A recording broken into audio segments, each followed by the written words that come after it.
There are people who do not lack ability, nor do they lack longing, yet they remain held back by the doubt within their own hearts. They want to move forward, but they are afraid of failure. They want to believe in themselves, but are always pulled back by an invisible voice. That is why force yourself to believe in yourself and become unstoppable is not only a powerful encouragement, but also a profound warning. Sometimes the most dangerous obstacle is not the world out there, but the silent fracture within ourselves. If you have ever felt that you had the ability but still hesitated, if you have ever tried so hard yet still found yourself worn down by fear and self-doubt, then this video is for you. In Jung's spirit, believing in yourself is not a matter of hypnotizing yourself with positive words, nor is it about trying to look strong in front of the world.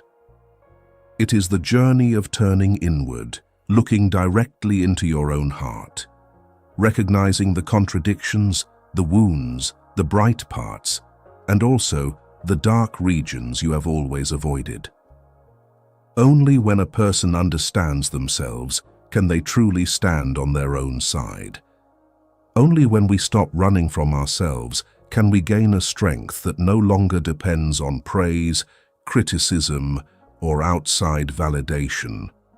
Jung saw inner awakening as the path by which a person moves from vagueness to clarity, from division to wholeness. In this video, you will understand why self-doubt is the strongest invisible chain, and why a person who is truly unstoppable is not someone who knows no fear, but someone who no longer betrays themselves. You will realize that the greatest strength does not lie in defeating others, but in mastering your inner world and awakening your true self. And if you stay until the end, perhaps you will receive not only motivation, but also a deeper way of seeing yourself, enough to keep moving forward more steadily, more powerfully, and no longer collapse so easily before the doubts that have held you back for so long. Number 1. Believing in yourself is the first battle. Every human being has an invisible threshold they must cross before they can truly go far in life. That threshold does not lie in age, degrees, money, or opportunity. It lies in the moment we stop seeing ourselves as someone who must always be proven, validated, or permitted before daring to move forward. Outwardly, many people still live very ordinary lives. They work, they try, they pursue their goals. But deep inside, they carry a fragile feeling that one single stumble could make all their worth collapse. They do not lack ability, they only lack a point of support deep enough to stand firmly within themselves.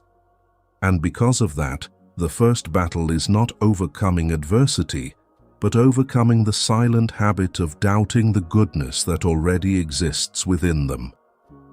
The painful thing is that self-doubt rarely appears like a great storm. It comes very softly. It tells us to wait a little longer. It tells us we are not enough yet. It tells us that others can do it because they are more special, while we are not. It makes us think we are being cautious, when in truth we are quietly retreating from our own path. Jung saw very deeply into that dark region of the human soul. He once wrote, "People will do anything, no matter how absurd, in order to avoid facing their own souls." What is frightening is not only that people avoid their inner lives, but that the more they flee, the more they lose faith that something good could arise from their own souls. And once that faith is lost, they no longer walk as someone living from within, but like someone who is always asking fear for permission. I once knew a friend named Alan. He was not the kind of person who drew attention right away. But the more you were around him, the more depth you saw in him. Alan learned quickly, worked solidly, observed well, and was often the first to notice a problem before anyone else. Everyone thought that if the right opportunity came, he would go very far. But strangely, every time he stood before a new door, he slowed down. Not because he was lazy or lacked ability, but because he always felt he needed a little more preparation. Once, after missing an opportunity that suited him very well, Alan said something to me that I remembered for a long time. "I'm not afraid of difficult work. I'm just afraid that if I give it everything and it still isn't enough, then I'll have nothing left to excuse myself with." He said it very calmly, but inside that sentence was a very deep fear. Alan was not truly afraid of failure. What frightened him more was facing himself fully, with no reason left to step back, no way left to comfort himself with the thought that he could have been more if he had really wanted to. From a Jungian perspective, Alan was not simply lacking confidence, he was living in an inner division. One part of him knew he had ability, but another part did not dare entrust his life to that ability. He wanted to move forward, but still kept a way back for himself. And many people are the same. They still keep trying, but it is like pressing the accelerator while also holding the brake. From the outside, it seems they only lack luck, but in truth, their inner world is not yet moving in one direction. When the inner self is not in agreement, every step becomes heavy, because a person is always arguing with themselves before they move forward. Believing in yourself, then, is not telling yourself that you are wonderful. That kind of confidence is too shallow, and usually shatters very quickly when real life arrives. A deeper kind of self-belief is daring to admit that you still have value even when you are not yet perfect, that you are still worthy of moving forward even while afraid, that you still have something meaningful to offer life even before anyone has recognized it. It is not a temporary feeling that flares up. It is an inner decision. We decide not to keep treating ourselves like someone always standing trial. We decide not to use one mistake to condemn the whole of who we are. We decide not to let fear become the final judge of every choice. That is the true beginning of. You can imagine self-belief as the foundation of a house. People on the outside usually notice the paint color, the design, the windows, the light. But what determines whether the house can stand firmly or not lies in the part no one sees. A house may be beautiful, but if its foundation is weak, even a small tremor can crack it. Human beings are the same. Achievement, talent, outward impression, the recognition of others, all these things are like the visible part of the house. They may be beautiful, they may be admirable, but if underneath there is no foundation of belief in one's own inner worth, then one moment of disappointment can make everything sway. A person who does not believe in themselves often lives in a state of constantly repairing the facade. They polish the image, the results, and what other people think, while the foundation beneath grows weaker because it has been neglected. And the tragedy is that the more they try to beautify the facade, the less time they have to return and strengthen the root. Jung always reminded people to turn inward, not so they would separate themselves from life, but so they could recover the center they had lost. For only when we have a center can we avoid being pulled too far by praise or criticism, by success or failure, by the changing gaze of others. Believing in yourself is the first step in returning to that center. It is the moment we stop living like a stranger to ourselves. It is the moment we begin listening to what in us is true. What in us is an old fear. What in us is the voice of others that has stayed too long. And once we can distinguish those things, we become less bewildered. We no longer take temporary instability as our essence. We no longer see moments of weakness as a verdict on our value. We understand that maturity is not the absence of trembling, but knowing where we belong even while trembling. The most subtle thing about this first battle is that it does not make a person strong in a loud way. It makes them steadier. Many people think strength must be brilliant, intense, unwavering. But sometimes true strength is simply the ability not to turn your back on yourself in your weakest days.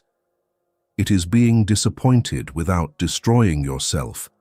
It is not being recognized and yet not rushing to conclude that you are worthless.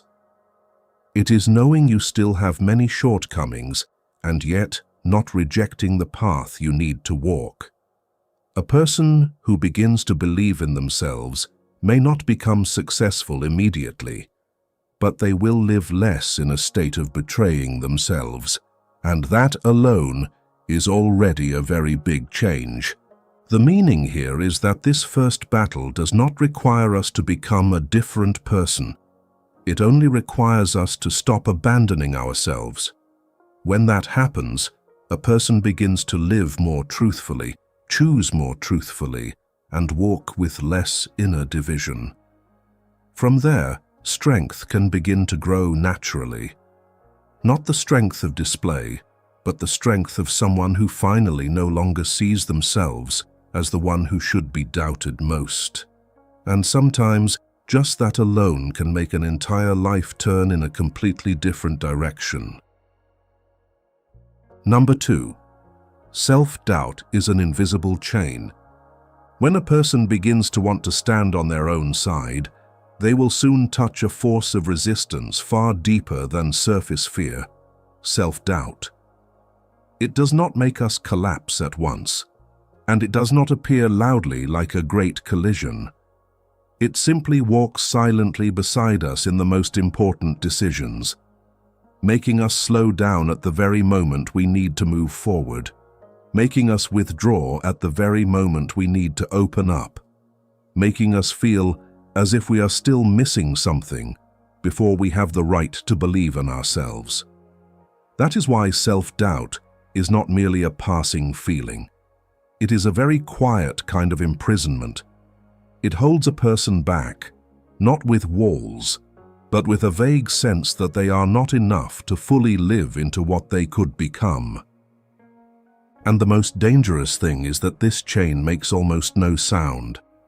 It hides in the moments we deny our own intuition, in the moments we do something well and immediately think it was only luck, in the moments we hear praise yet still do not dare accept it inwardly. Living with it for too long, people easily mistake it for humility, for caution, for a naturally hesitant disposition. But in truth, it is often a habit of the inner life that has rooted itself too deeply, the habit of not allowing oneself to believe in one's own light. Jung had a line that speaks very closely to this. The psychological rule says that when an inner situation is not made conscious, it happens outside as fate. When an inner conflict is not recognized, it continues to shape life from behind, and a person easily mistakes it for fate or circumstance. In literature, Esther Greenwood in The Bell Jar by Sylvia Plath is a haunting image of that invisible chain. Esther does not lack intelligence, and she does not lack potential. She has education, a future, and doors that seem to be opening before her. But precisely when standing before so many possibilities, she slowly falls into a sense of suffocation and helplessness. Esther's problem is not that life refuses her opportunities, but that her inner world is no longer stable enough to trust any direction of her own. She is not truly locked in by the outside world, but held back by the feeling that she cannot choose, cannot step forward, cannot live fully into what she wants. What makes Esther so close to so many people today is this. She is not exactly weak, but trapped in the fracture inside herself. The more she thinks, the more confused she becomes.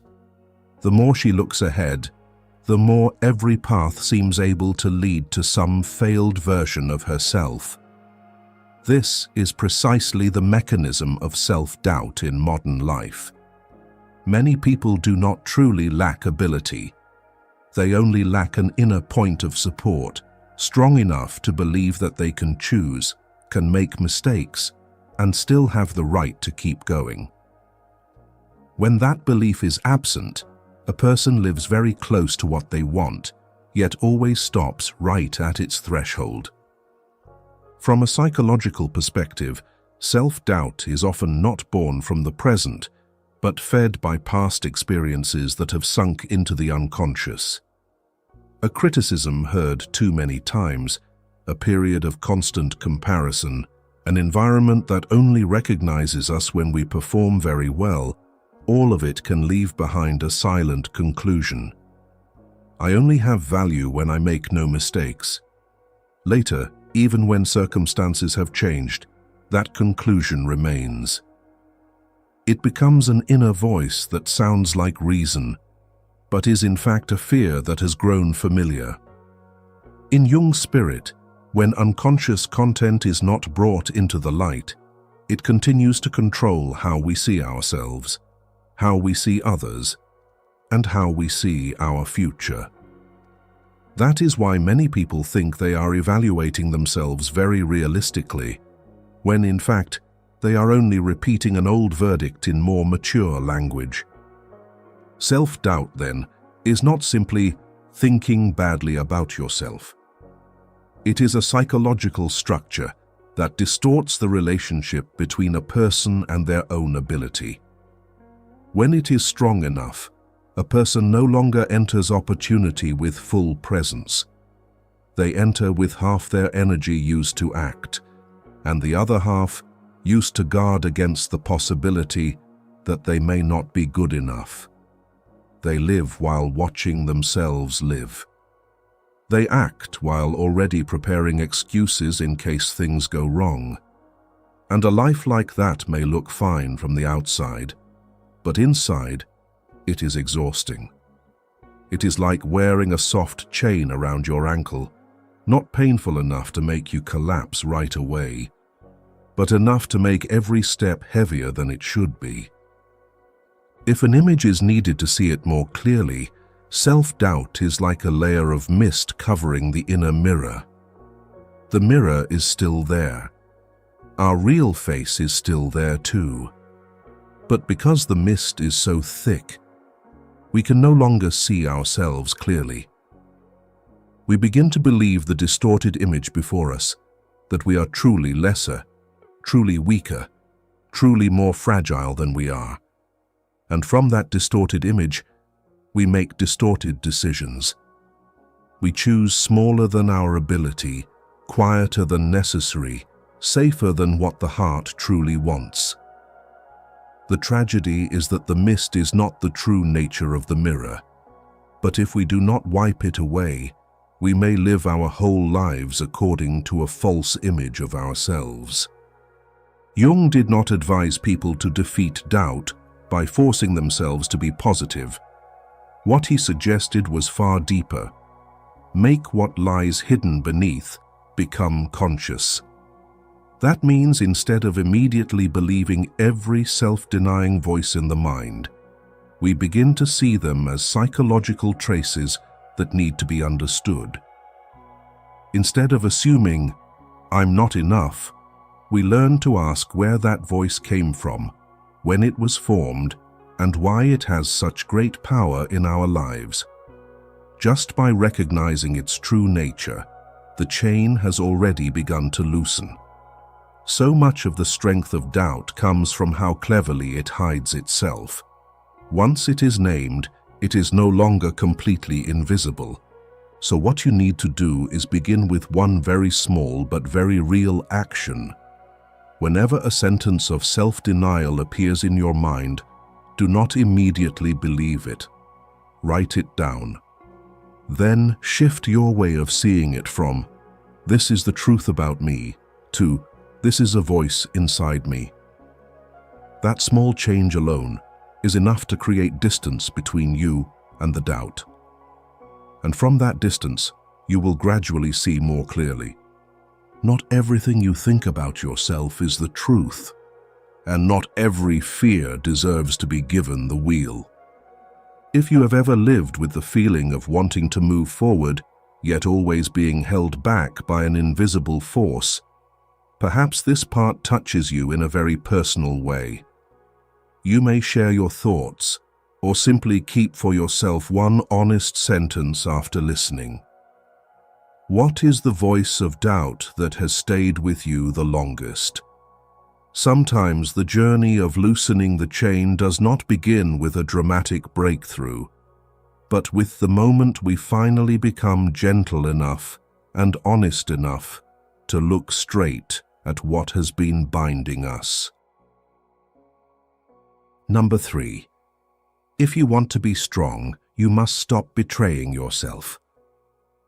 The moment a person begins to grow most tired is not when life becomes too hard, but when they have lived too long in contradiction with themselves. Outwardly, they still move, still work, still smile, still seem fine. But deep inside, they know that something is off. They say one thing while their hearts want another. They choose safety while their heart wants to go further. They remain silent when they should speak. They stay in places that make them smaller, simply because they fear change, fear judgment, fear the price of living truthfully. And from there, a very quiet kind of erosion begins. No one sees it right away, but it gradually weakens the human spirit, thins the will, and dims the inner light little by little. Betraying yourself is not always a major decision. Often it is made of very small acts repeated again and again. It is when we know something no longer fits and still force ourselves to stay. It is when we keep swallowing the things we need to say. It is when we choose to please others for so long that we lose our true voice. The most painful part is that these betrayals are often disguised beautifully. We call them maturity, appropriateness, realism, and sacrifice. But if after each time, the heart feels heavier, the eyes more tired, and we become more and more like strangers to ourselves, then perhaps it is no longer an adaptation. It is self-abandonment, little by little. Jung saw this type of inner fracture very deeply. He did not measure strength by endurance alone or by an outwardly hard appearance. To him, a person only truly has strength when they are no longer split in two by conflicts that remain unconscious. Jung wrote, "The psychological rule says that when an inner situation is not made conscious, it happens outside as fate." In truth, many things we think are life being cruel to us may actually be the consequence of having been far from ourselves for too long. I once read a comment under one of the channel's videos from a woman in her 30s. She wrote that she had a stable job, a decent income, and everyone looking from the outside said she was lucky. But for many years, every morning she woke up feeling as if she were living on behalf of a different version of herself. She said she had once loved writing, had wanted very much to do creative work, but because she feared instability, feared disappointing her family, feared other people thinking she was immature, she chose a safer path. At first, she told herself she would just endure it for a few more years. But as time passed, she became more irritable, more tired, and found it harder and harder to feel genuine joy. Then, one day she wrote one short sentence that cut straight to the root. "I realized that what is making me weak is not that this life is too heavy, but that every day I am living against myself." Just one sentence, yet it spoke for so many people. Seen through Jung's lens, the problem here is not simply choosing the wrong career or taking the wrong direction. More deeply, it is when the outer self has lived too long trying to please the world, while the deepest part inside is pushed farther and farther back. When this goes on for long enough, a person does not merely become sad. They fall into a strange kind of dryness. They can still function, but no longer have vitality. They can still live, but no longer feel they are truly living.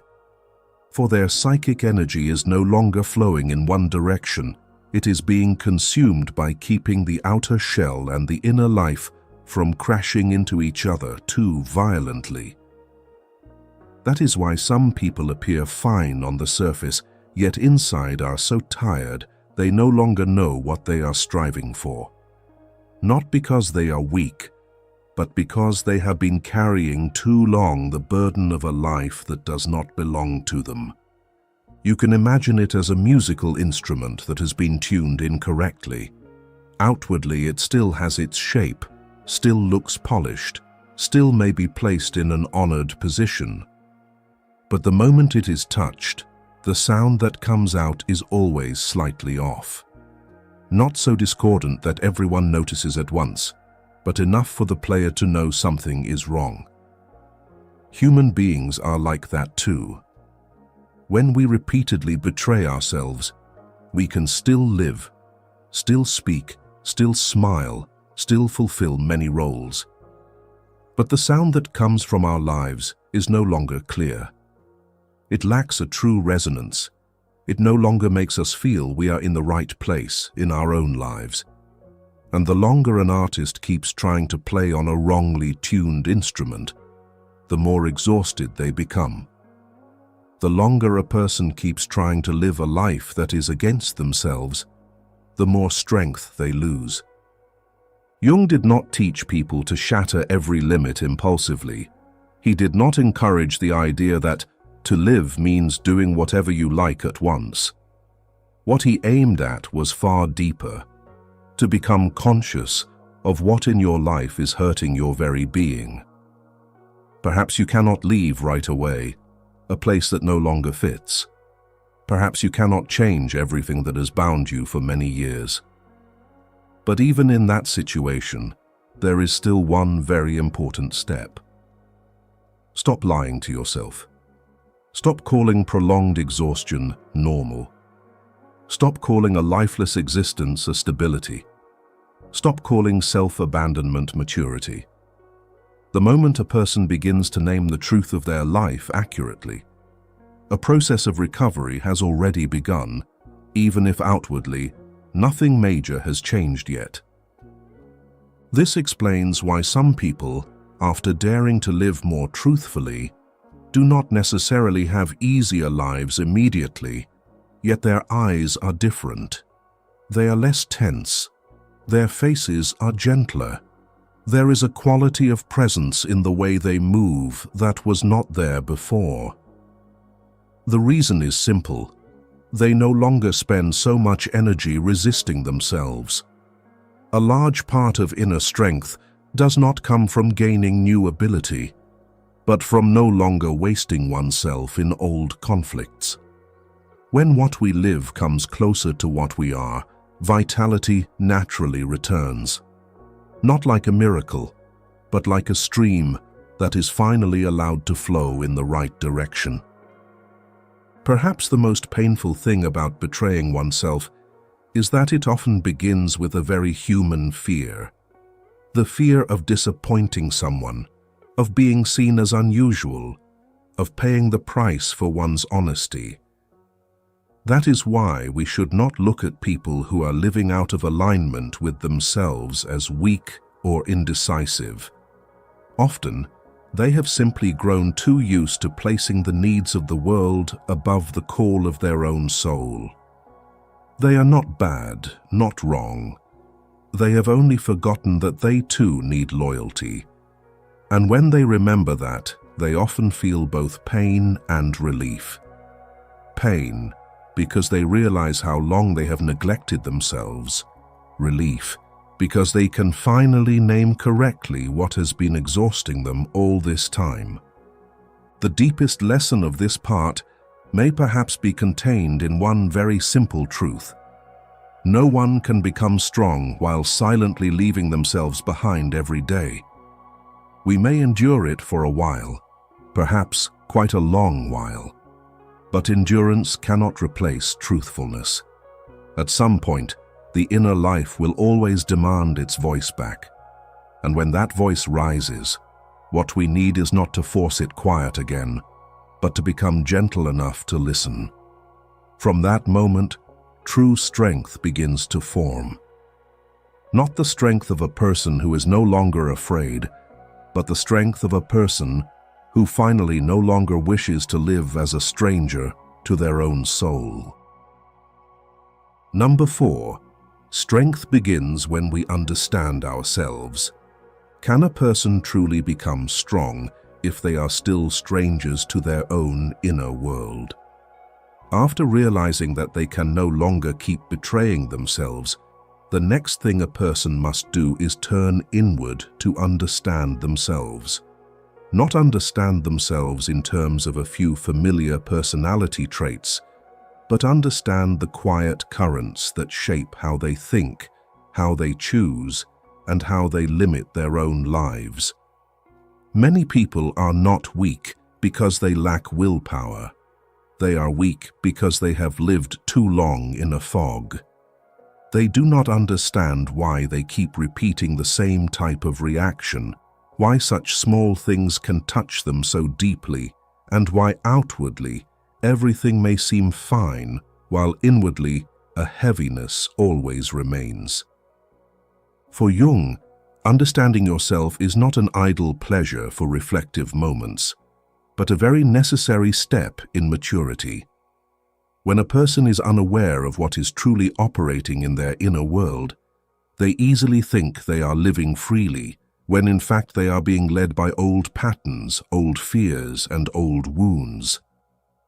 Jung once said, "Until you make the unconscious conscious, it will direct your life, and you will call it fate." In that spirit, many things we imagine are personality, fate, or simply the way I am, are actually unconscious material that has never been named and therefore continues to direct life from below. Only when a person begins to see what is shaping them do they truly have the chance to live with awareness instead of continuing to be dragged along by things they have never really understood. A beautiful mythological story for this is the story of Persephone in Greek mythology. At first, Persephone appears as a young, innocent maiden associated with spring and gentleness. But after being taken down into the realm of Hades, she is forced to pass through an entirely different world, dark, deep, strange, and full of loss. Through that event, Persephone is no longer merely the girl known for her beauty and innocence. She becomes someone who has passed through darkness, who has touched the depth of life, and because of that carries within her a very different kind of strength.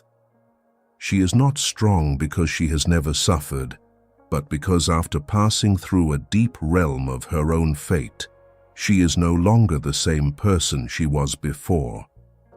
According to a Jungian reading, that story is not only about a mythic event, but also an image of the inward journey.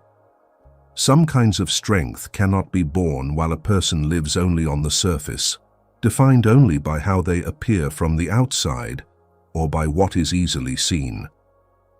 Only when we descend into the deeper part of ourselves, face loss, fear, and the dark regions that have never been named, do we begin to understand who we truly are.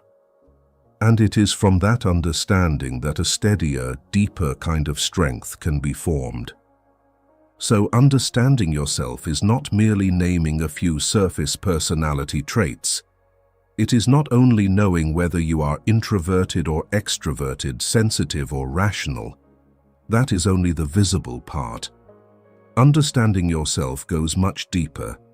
It is recognizing what keeps repeating inside you. Why are you always drawn into the same type of wound? Why do some very small words hit you so hard?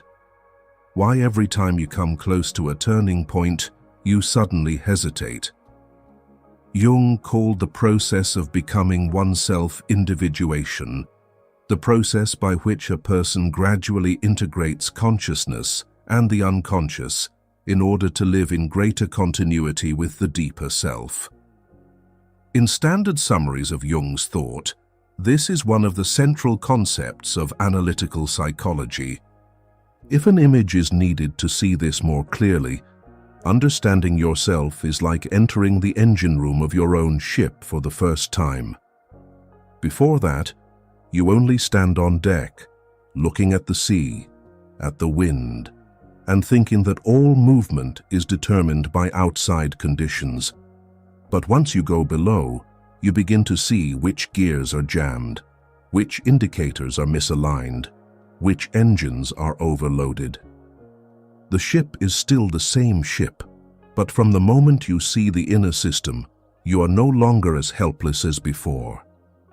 The human inner world is the same. When we do not understand ourselves, we blame fate, blame circumstances, blame ourselves for being too weak. But when we look at the inner structure, we begin to see clearly why we react the way we do, why we are exhausted in that particular place, why we repeat exactly that same pattern. This clarity is the beginning of strength. That is also why people who understand themselves are no longer completely swept away by their emotions as before. They still feel sadness, anger, and uncertainty like anyone else, but they no longer panic before their own inner life. They recognize that anger may come from a feeling of being dismissed. They understand that prolonged sadness may not merely be weakness, but a sign that some part of them has been neglected for too long. They see that procrastination may not simply be laziness, but a fear that has never been named. Once they understand what is happening inside, they stop fighting emotions as though they were strangers. They begin to listen, and that alone already makes the inner self far steadier. This part, then, is not distant or abstract. It can begin with one very small and very real practice. What you need to do is choose one of your reactions that has been repeated recently. It may be a moment of anger that came too fast, a moment of hurt that ran too deep, or a withdrawal just before doing something important. Then write down 3 lines. What happened, what you felt, and what older thing that feeling reminded you of. Do not overanalyze. Do not try to be clever. Just be honest.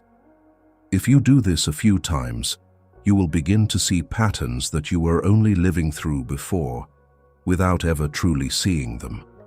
And from the moment the pattern appears, it no longer has complete power to drag you along. What remains after all this may be that a person does not become strong by trying to become someone else, but by seeing more and more clearly who they already are. The more we understand ourselves, the less we live by inertia. The more we understand ourselves, the less life throws us off course.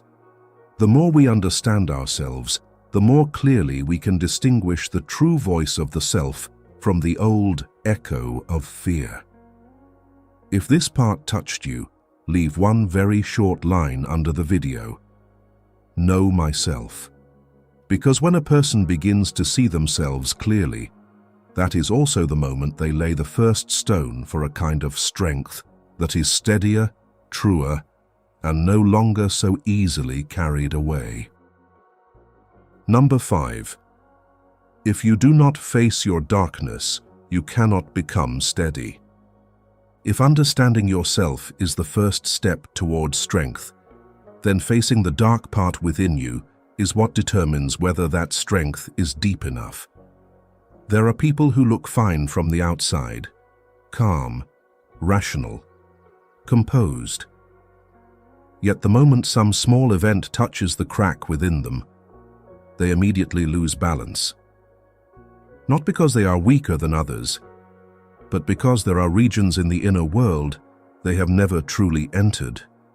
We often want to become strong by keeping only what is bright, kind, proper, and easy to look at. We want to believe that if we are positive enough, everything will be fine.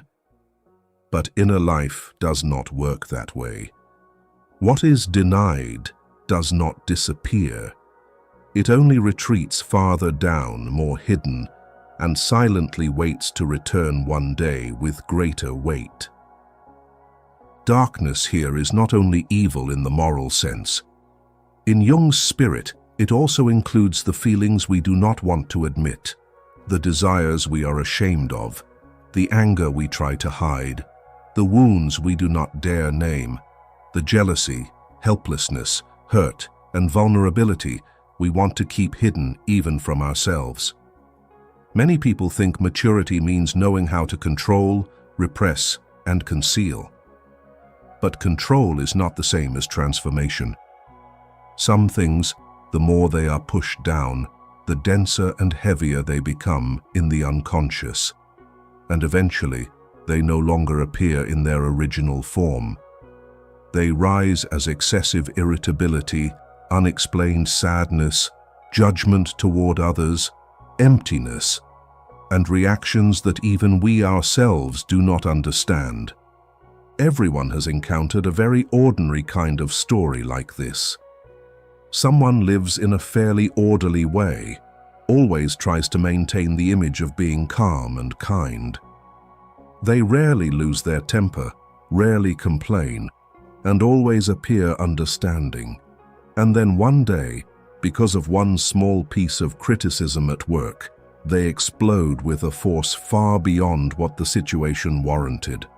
Or someone always thinks they are doing fine, living maturely, until they see another person succeed and feel a wave of discomfort rise inside, a feeling that even they are ashamed of. Or someone always says they are over an old pain, yet all it takes is hearing one familiar sentence, and their whole body seems to shrink inward. Such reactions often confuse people because they think they come from the present. But very often what is speaking is not only what just happened, but a part that has long been buried and has now found a way back out. At this point, Jung wrote a sentence that goes almost straight to the heart of the matter.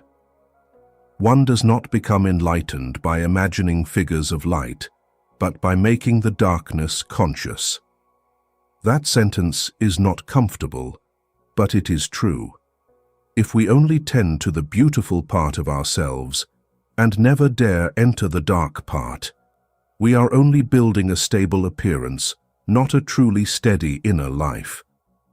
Modern science, to a certain extent, suggests something similar. Many studies on emotional suppression and thought suppression show that when people force an uncomfortable feeling or thought to disappear, it may return more strongly or be accompanied by greater physiological stress.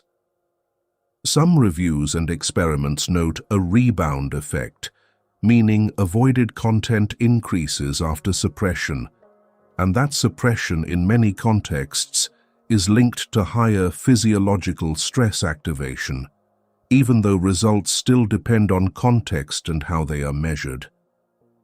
In other words, what we do not want to see usually does not dissolve simply because we turn away from it. That is why the more some people try to seem fine, the more fragile they feel. They do not allow themselves to be angry, weak, jealous, or to admit the very human parts inside them. But the more they deny them, the more their inner world splits in two. One part is brought into the light, one part is locked in darkness. And that buried part then returns in more distorted reactions. We judge in others what we do not dare admit in ourselves, and demand perfection from ourselves only because we fear facing our true limits. Not facing darkness does not make us purer. It only makes us more distant from ourselves. The darkness of the soul is like a sealed room in a house. We can lock its door, draw the curtains, and label it as though it does not exist. Outside, the house still looks neat, beautiful, ready to receive guests. But if inside that room there is mold, leakage, or things slowly rotting away, then the whole house will sooner or later be affected. The smell will spread, the walls will stain, the air will grow heavy. We may spray perfume, open windows, replace furniture, but until that door is opened and the root is dealt with, the house can never truly breathe. The human inner life is the same. Unacknowledged dark parts gradually seep into how we live, how we love, how we grow angry, how we choose, how we wound others and ourselves. Facing darkness does not mean surrendering to it, nor does it mean immersing ourselves in ugly parts and then calling that the real self. Jung never encouraged that. What he aimed at was making it conscious. That means daring to say, yes, there is anger in me. Yes, there is selfishness in me. Yes, there are parts of me that are petty, hurt, jealous, and fearful. But from the moment I can see them, they no longer control me completely. The difference is enormous here. What we can see, we can take responsibility for. What we deny will act in our place from the dark. The more capable a person becomes of looking directly at their own dark side, the less they need to live in illusions about themselves. And when illusion decreases, steadiness has room to grow. This shows up in daily life more clearly than we think. Someone may always feel irritated by another person's arrogance, while in truth, they cannot tolerate their own desire to be recognized. Someone may proudly say they need no one, while deep inside lives an unsoothed fear of abandonment. Someone may try so hard to be gentle that they do not dare admit they have justified anger, and then that anger returns later as bitterness or cold detachment. Darkness does not disappear because we moralize it. It only changes form. And the more it changes form, the harder it becomes to recognize. So the application of this part is not to force yourself to dig up every wound at once. What you need to do is begin with one reaction you have felt most ashamed of recently. It may be a moment of jealousy, an outburst of anger, a wave of insecurity, or an unkind thought about someone. Do not rush to condemn yourself. Just write, "This exists in me." Then add one more sentence. What is it trying to tell me about a fear or a need within me that has not yet been seen? That is all. No sugarcoating, no excuse-making, no humiliating yourself. When you can look straight at a dark part without running away, you are doing something profoundly Jungian, turning darkness into consciousness. And perhaps what remains after this part is a truth that is not easy, but deeply freeing. A person does not become steady by keeping only the light, but by having the courage to bring even their dark parts into the light. Then we no longer have to live in the exhausting pursuit of ourselves.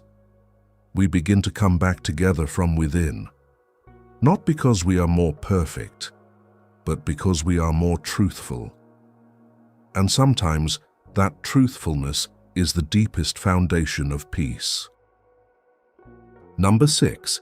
The unstoppable person is the one who is no longer divided within. Once a person has dared to look into their own darkness, they reach a deeper layer of strength, no longer living in inner division. Many people think unstoppable means always being strong and never hesitating. But in truth, what allows a person to go far is not that they have never felt weak, but that inside them, their different parts are no longer pulling in opposite directions. They are not trying to move forward while secretly holding themselves back, not longing to live truthfully while constantly bargaining with fear. A person divided within can still keep trying, but every step will feel heavy when the inner world begins to come back together. However, a person moves with a very different force, quiet, yet enduring, and difficult to knock off course. Inner division often does not reveal itself in obvious ways. It is not always a major crisis. Sometimes it is only the feeling of always being more tired than necessary.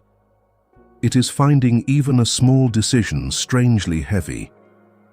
It is having to constantly push, drag, and force yourself forward, as though some part of you does not truly agree. Some people are very hard-working on the outside, yet full of resistance within. Some say they want to change, yet every daily choice serves only to keep them still. Some constantly say they are fine, yet their inner world keeps signaling that something remains unresolved. This division does not weaken a person in an easily visible way, but in the form of a slow leakage of vitality. They are still alive, but not living with their whole self. They keep going, but not in a state of wholeness. I remember a former colleague named Daniel. He was not the kind of person who made a strong impression at first, but the more I worked with him, the more I sensed a certain steadiness in him, not the kind of hardness that hides weakness, but the kind of calm that comes from within. Once, the company went through a major change in process. Many people were confused, many decisions were overturned, and everyone was tense. Daniel was no more relaxed than anyone else. But he did not unravel the way most people did. He remained very clear about what belonged to him, what needed to be preserved, and what were no longer worth clinging to. Later, in one conversation, he told me that he had once lived in great exhaustion because he was always trying to become the kind of person others expected him to be. He did well, yet the more he did, the more he felt as though he had been split into many fragments. Only when he stopped trying to satisfy every gaze, stopped performing the role of the strong one, stopped living according to a version of himself that was right but not real, did he begin to feel less drained. Listening to him, I understood that Daniel's strength did not come from life becoming easier, but from the fact that within him, he was no longer fighting himself as much as before. Jung said, "Wholeness is not achieved by cutting off a portion of one's being, but by integration of the contraries." Maturity is not about keeping only what is beautiful and acceptable, but about learning how to reconcile the opposites within so that they no longer silently tear us apart in many directions. In Jung's spirit, true strength does not come from turning yourself into a version made only of light, but from allowing the different parts within you to finally coexist in consciousness.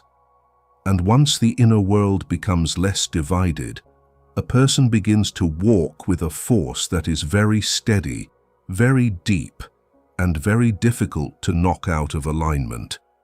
This is perhaps what many people overlook most when they think about strength.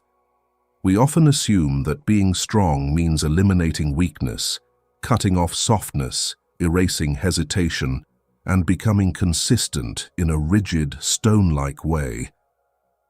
But Jung did not see the human being as a machine in need of simplification.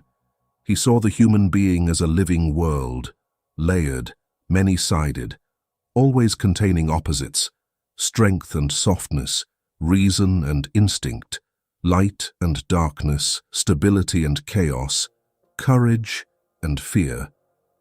The problem is not that one half must be killed in order to preserve the other. The problem is learning how to keep those parts from unconsciously tearing at each other. The unstoppable person is not someone without contradiction.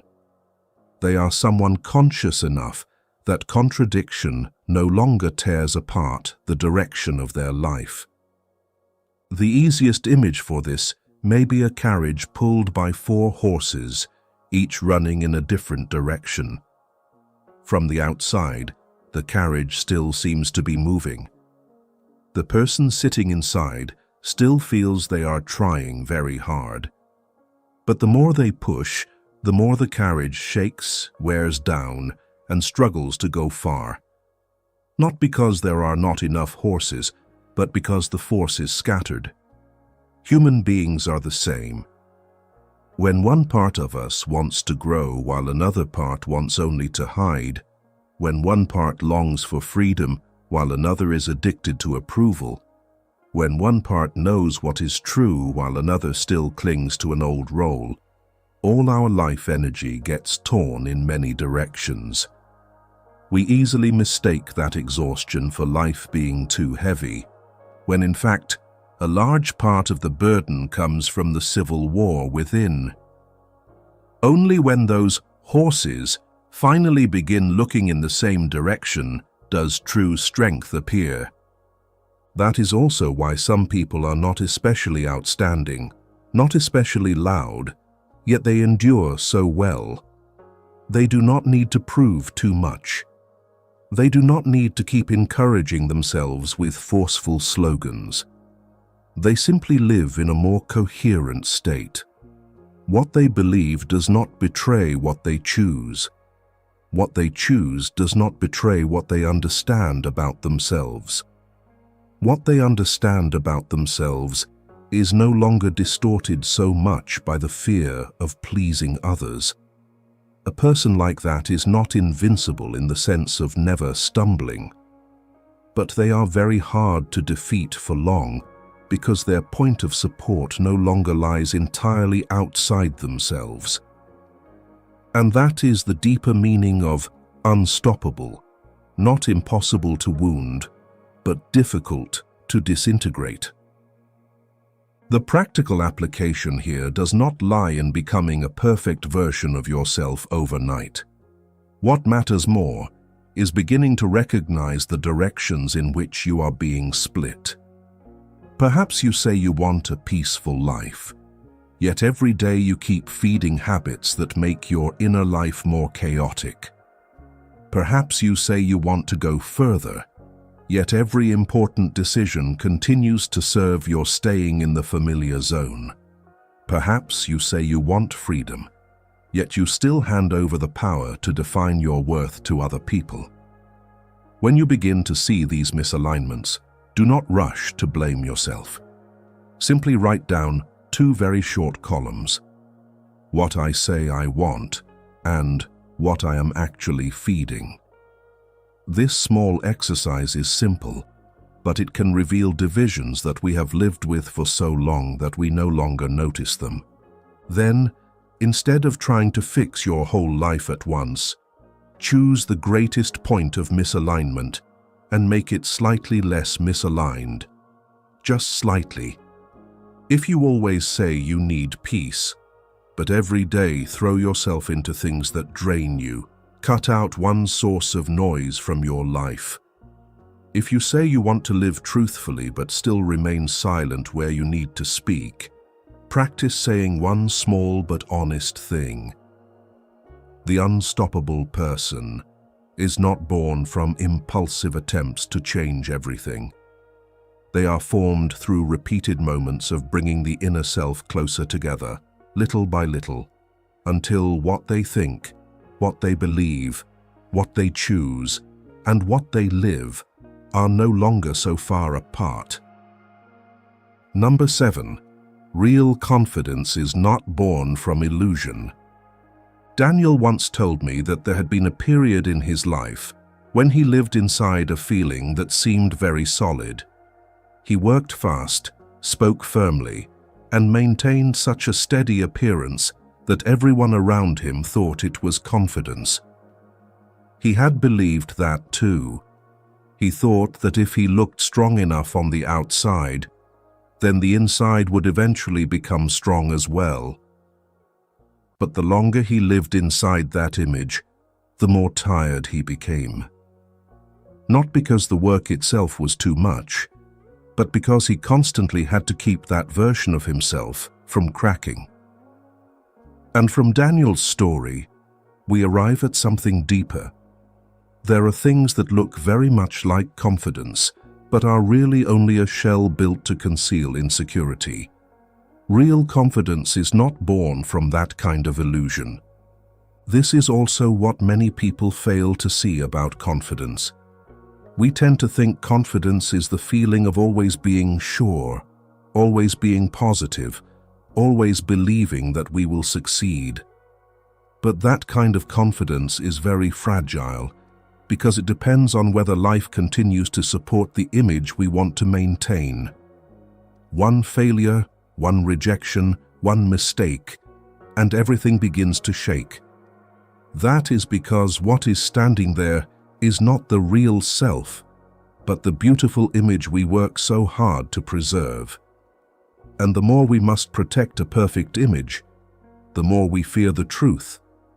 We fear being seen in our limits, fear others discovering that we too have weak moments, fear touching the unfinished parts of ourselves. But that fear itself reveals that what stands inside us is not real confidence. It is only a paper tower built out of expectation. Jung saw that difference very clearly. He did not believe in a kind of strength created by hiding the parts that make us uncomfortable. Nor did he see self-belief as a matter of telling ourselves a prettier story than the truth. On the contrary, Jung said, "The shoe that fits one person pinches another. There is no recipe for living that suits all cases. Each of us carries his own life form, an indeterminable form which cannot be superseded by any other."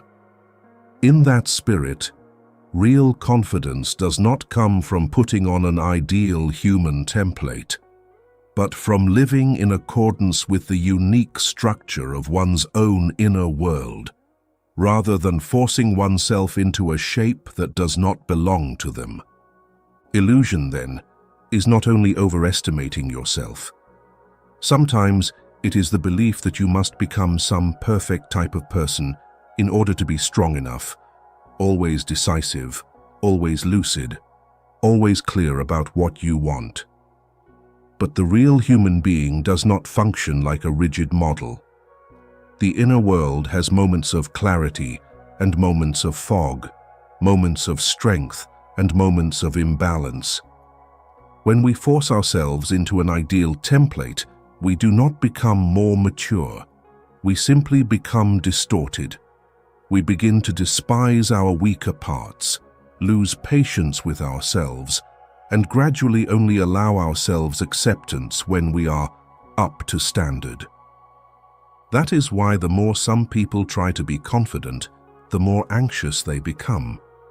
They learn to speak like a strong person, behave like a certain person, even think like a powerful person. Yet behind all that remains a great fear that if they stop bracing themselves, everyone will see that they are not as stable as they appear. That kind of confidence is like a glossy coat of paint over a damp wall. From afar, it looks bright, beautiful, and clean. But once the weather changes, the dampness seeps through. Not because the paint is useless, but because the problem was never on the surface. Human beings are the same. If the unacknowledged parts inside remain untouched, all positive affirmations can only hold us up for a while. Once real life touches the weak point, that illusion cracks quickly. Real confidence, by contrast, is often much quieter. It does not need to keep proving that it is fine. It does not have to win every situation. It does not come from believing that you are better than others or that you cannot fall. Real confidence begins when a person no longer needs to distort the truth about themselves in order to feel they have value. They know they have strengths, but do not use them to deny their limits. They know they have beautiful parts, but also know they still have rough ones. They can be wrong without treating it as proof of worthlessness. They can be rejected without rushing to conclude they are undeserving. What makes them steady is not a perfect image of themselves, but a more truthful relationship with themselves. From Jung's point of view, this marks a very great difference between an inflated ego and an ego that is maturing. The inflated ego always needs protection. It needs praise, confirmation, and the preservation of image. The slightest touch makes it react immediately.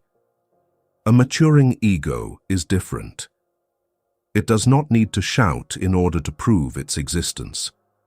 It knows who it is without needing to win every comparison. It does not tremble excessively before the truth, because it itself has been built from truth.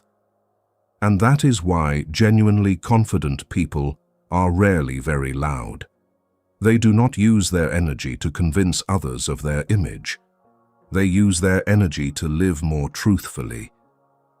Imagine illusory confidence as wearing shoes that are too tight simply because they look beautiful. At first, you can still force yourself to walk in them. You may even feel that you look more polished, more proper. But the longer you walk, the more it hurts, the more unnatural it feels, the less your feet seem to belong to you. Eventually, what exhausts you is not the distance, but having to keep enduring something that was never made for you. False confidence is the same.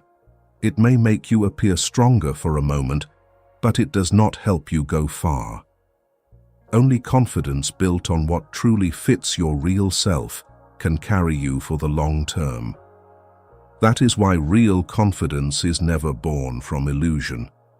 It is born from the fit between the person within and the way that person chooses to live. Here, what you need to do is not try to think better of yourself immediately. Start instead with one small question. Every time you feel yourself straining to appear strong, am I trying to express the truth, or am I trying to protect an image? Just by answering that honestly, you will begin to see many things. Sometimes you are silent, not because you are calm, but because you are afraid that if you speak, others will see you are not all right. Sometimes you act certain, not because you are truly clear, but because you are afraid of being seen as weak. Sometimes you keep doing more, not because of passion, but because you need the feeling that you are valuable enough. Once you begin to see what the image is and what the truth is, you will slowly know what to let go of in order to return closer to yourself. And perhaps what remains from this part is one simple truth. A person does not become more confident by imagining themselves as perfect, but by becoming less and less afraid of the truth of who they are. When we no longer have to live in order to defend an image, we finally have room to breathe, and within that space, real confidence can begin to grow. It is not dazzling, not performative, but it is durable. Thank you for staying with me through nearly half of this journey. Before continuing, pause for one moment and be honest with yourself. When was the last time you realized you were trying to maintain an image of strength instead of living truthfully with yourself? If you want, share that in the comments. Sometimes, simply writing down one small truth is already the beginning of stepping out of illusion. Number 8. Maturity means daring to accept both the light and the dark.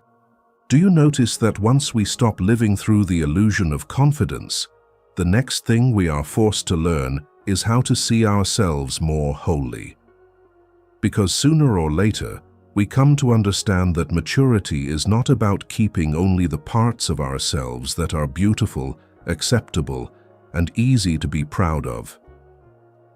True maturity begins when we are calm enough to recognize that we are not made only of light. We also carry dark parts, limits, unattractive emotions, fragile regions, deeply human needs we once wanted to hide. And the paradox is that the more we try to live as though we are made only of light, the more likely we are to fall into a very hidden form of fragility. Because what we are preserving then is not the true self, but a beautiful image of ourselves that we do not want to lose. A viewer named Laura wrote to the channel and shared a very real story. She said that she used to be the kind of person who always tried to be right. Right in how she behaved, right in how she spoke, right in the image other people saw. She tried to live kindly, with restraint, and she almost never allowed herself to show feelings like jealousy, hurt, selfishness, or anger. For a long time, Laura thought that was maturity. But then she began to feel exhausted. She found herself easily irritated by small things, easily disturbed by another person's success, and easily wounded for reasons that seemed to make no sense. What confused her most was that she no longer recognized herself. She wrote, "I thought I was becoming a better version of myself, but it turns out I was only trying to live as though I had no deeply human parts." It was at that point that she began to understand that maturity is not the erasure of darkness, but the honesty to admit that it is part of you. Jung touched this point deeply when he wrote, "I'd rather be whole than good." This short sentence is often associated with the Jungian spirit of wholeness, and it reaches the very core of inner maturity. A person does not mature by trying only to become good according to some clean moral template, but by becoming more and more whole. That is, by daring to accept both the light and the dark within. This is one of the most distinctive things in Jung's view. He did not see the goal of inner life as turning a person into a version made entirely of light. He understood that the soul always contains two poles. If there is love, there is also anger. If there is gentleness, there is also the instinct to protect, to resist. If there is generosity, there is also envy. If there are beautiful aspirations, there are also rougher desires. Maturity does not lie in denying one half in order to keep the other. It lies in daring to look at both and taking responsibility for the whole of who we are. For if we accept only the light, we live in illusion. If we see only the dark, we live in shame. Only when we dare to accept both do we begin to stand in the truth of ourselves.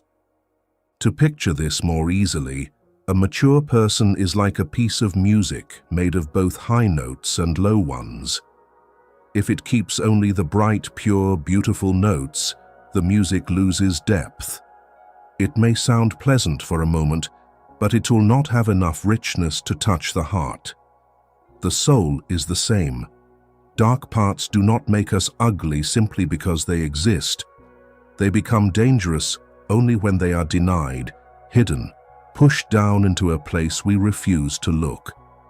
Once acknowledged, however, they become material through which we can understand ourselves more deeply, more softly, more truthfully.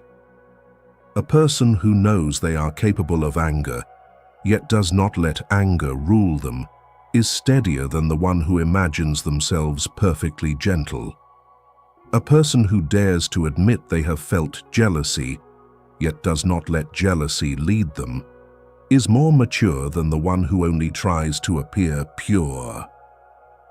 Honesty always creates a deeper foundation than self-decoration. Laura began to change through one very small step. She said that instead of continuing to force herself to be fine in every situation, she practiced recognizing her real feelings when they arose. When she felt uncomfortable at someone else's success, she no longer rushed to shame herself or blame herself. She sat with it and asked, "What longing in me is this touching?" When she became excessively angry, she did not just apologize and move on. She looked underneath the anger to see whether there was a feeling of being overlooked, forgotten, or an older wound beneath it. She did not become more perfect, but she became more real. And that truth made her gentler. She was no longer so harsh toward herself, nor so easily pulled away by the sudden appearance of dark parts.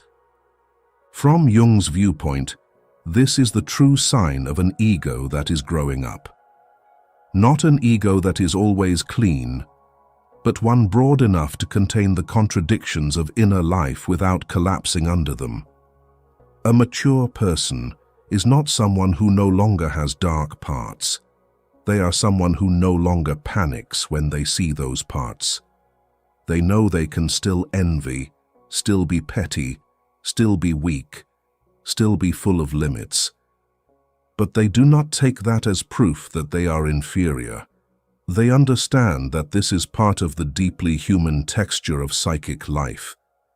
And from that acceptance, another kind of peace begins to form. Not the peace of perfection, but the peace of truthfulness. That is also why many older people still are not truly mature, while some very young people carry a deeper ripeness. Maturity does not come from the passing of time, but from the extent to which a person dares to face the truth about themselves. Some people live for years only to build a more beautiful shell. Others go through a few upheavals and begin bending down to gather back the parts of themselves they had left behind.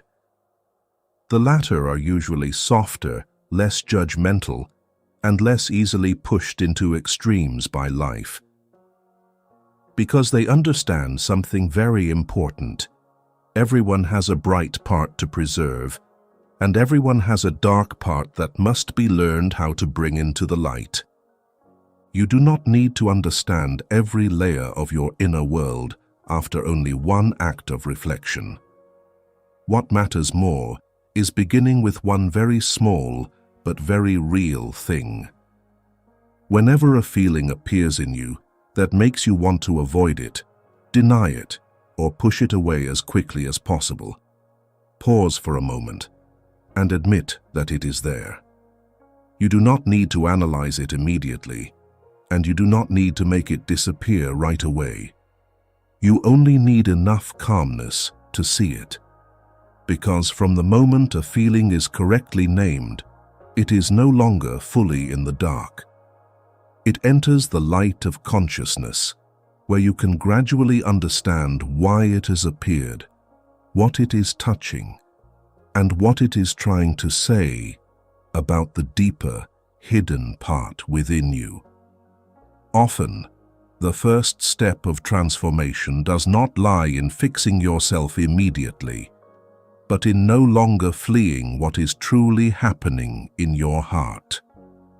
What remains after this part, perhaps, is that maturity is not becoming a human being made entirely of light, but becoming spacious enough to receive even the parts that are not beautiful without turning your back on yourself. Once you dare to accept both the light and the dark, you stop living like someone who must keep hiding. You grow less tired of maintaining an image. You become less afraid when the truth appears. And from there, the inner world begins to acquire a depth of ripeness that is not loud, but very steady. Not because you are better than other people, but because you are truer to yourself. Number 9. The false self cannot create real strength.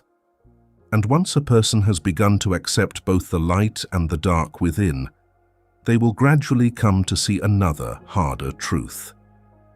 There were years in which we thought we were living very strongly, when in reality we were living through a self-construction in order to adapt and to be accepted. What exhausts a person is often not that life is too harsh, but that they must keep the should-be version of themselves from collapsing. Gradually, that shell becomes so familiar that we mistake it for ourselves. But a self-constructed in order to be accepted may help us survive. It cannot create real strength. A beautiful example of this is J. Gatsby in The Great Gatsby by F. Scott Fitzgerald. Gatsby remakes himself, changes his name, changes his image, and builds a glamorous life in order to reach Daisy and step into the world he has always longed to belong to. Seen from outside, he appears to have nearly every sign of success. But the closer we look, the more we see that all that brilliance stands on a very fragile foundation. Because it has not grown from a self that has been understood and accepted, but from the effort to become the person he believes is worthy of being loved. And that is where tragedy begins. A self built chiefly in order to be seen and acknowledged finds it very difficult to remain standing before truth. Jung had a very short but illuminating sentence. "The mirror does not flatter, it faithfully shows whatever looks into it." This line belongs to his meditation on persona, the social mask that a person presents to the world. It touches the heart of this part. The false self always needs praise, confirmation, and favorable mirrors. It wants only to see a beautiful image of itself. But the human inner world is not a flattering mirror. Somewhere within, it always retains the truth. And when that truth has been covered over for too long, the more dazzling the false self appears outside, the more easily it cracks within. From Jung's point of view, this is closely related to the persona. Jung described the persona as a kind of mask, a system of relations between personal consciousness and society, both to make an impression on others and to conceal the true nature of the individual. This is not entirely bad. Everyone needs some form of persona in order to live in the world. The problem begins only when we no longer use it, but begin to believe that we are it. At that point, a person no longer lives from the center of their inner life, but from society's reaction to the image they present. We feel happy when admired, collapse when suspected, become elated when recognized, and empty when no one is looking anymore. A life like that may be busy, successful, and polished, but beneath it there is no ground. And what has no ground cannot create real strength. That is why some people look very steady on the outside, yet one small upheaval is enough to shake them violently. Not because the upheaval itself is so large, but because what it strikes is not only the circumstance, but also the image they have built of themselves. When the false self is threatened, a person reacts intensely. They become defensive, angry, denying, blaming, or else collapse completely. because for them one crack in the image means a much larger collapse in personal worth. A person who lives closer to their real self, by contrast, can still hurt, still waver, still be disappointed, but does not disintegrate so easily. Because what stands within them is not a role that must be kept perfect, but a self that has grown used to living with truth. If an image is needed to make this easy to picture, the false self is like a front facade built beautifully before the foundation beneath it has even been properly poured. From a distance, everything looks impressive. Other people may admire it. Even we ourselves may be persuaded that the house is solid enough. But one moderate tremor is all it takes for the gap between the facade and the foundation to show. Human beings are the same. An image of strength, success, calmness may contain something real, but if it is not built upon self-understanding, self-acknowledgement, and self-acceptance, then it easily becomes only the front of an insecurity that has been attractively decorated, and what is built to conceal insecurity can never be the source of strength. It is only a way of postponing confrontation. The Great Gatsby touches on that tragedy exactly. Gatsby has the talent to invent himself, but the closer we look, the more we see a character bound to the very dream he himself created. SparkNotes emphasizes that Gatsby's self-invention is both what creates his greatness and what makes him an illusion, while Britannica links his false identity to the emptiness within the promise of the American dream. That is also the tragedy of many people in real life. They create a version of themselves that seems very fine, very right, according to some standard, and then gradually become imprisoned by that version.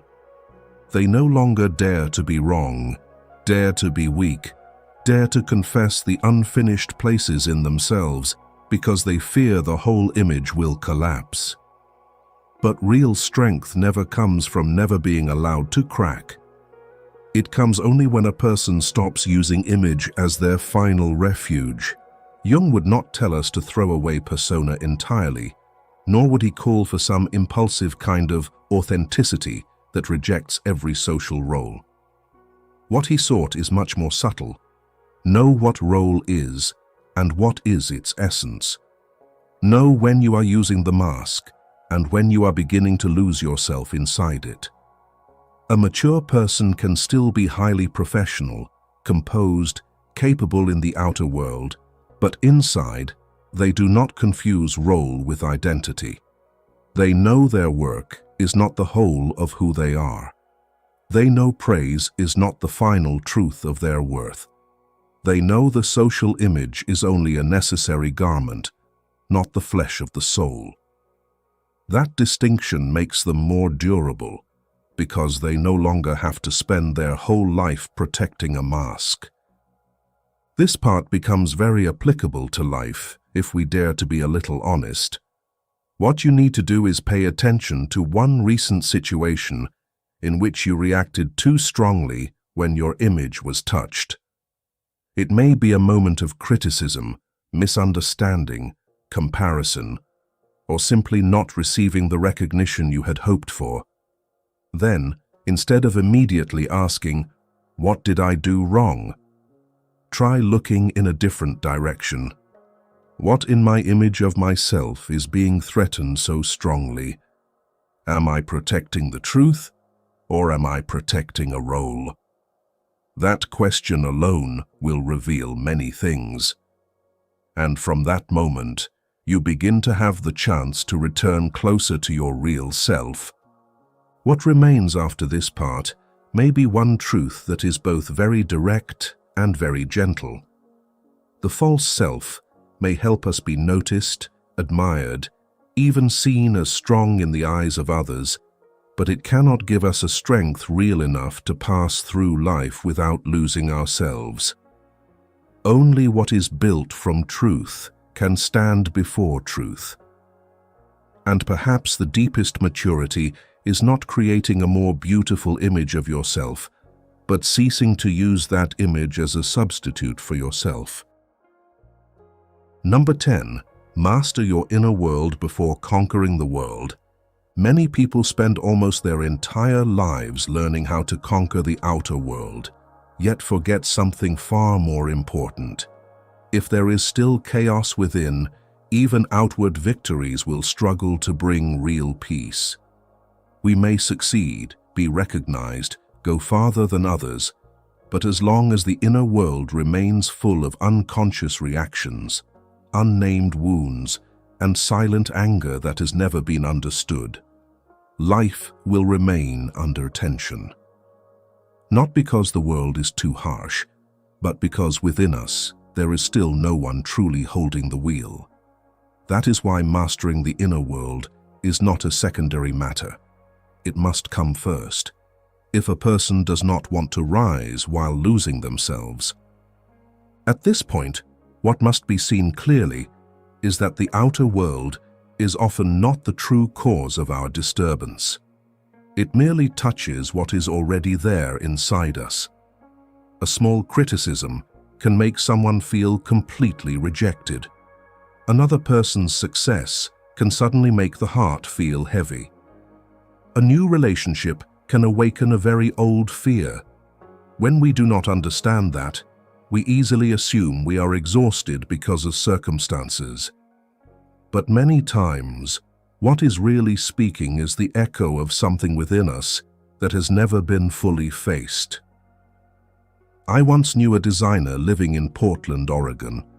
He was talented, sincere, and worked with great depth. Outwardly, his career was going quite well, yet inwardly, he was always tense. Just one slightly colder than usual piece of feedback could make him doubt himself for the entire day. Later, he told me that what exhausted him was not simply work pressure, but the fact that every time something touched him, he would immediately return to the old feeling of someone who was always afraid of not being good enough. That was when it became clear that some people do not lose because they lack ability, but because their inner world is not yet steady enough to distinguish between the present moment and an old wound intruding into it. Jung had a sentence that speaks directly to this. Everything that irritates us about others can lead us to an understanding of ourselves. This line is often associated with memories, dreams, reflections, and it reaches deeply into the nature of inner mastery. For very often, what makes us angry, anxious, or hurt by others does not lie only in them, but also in something inside us that has been awakened. It is not accidental that in the same situation, one person passes through lightly, while another is pulled into a storm of feeling. The difference lies in what remains unexplored within them.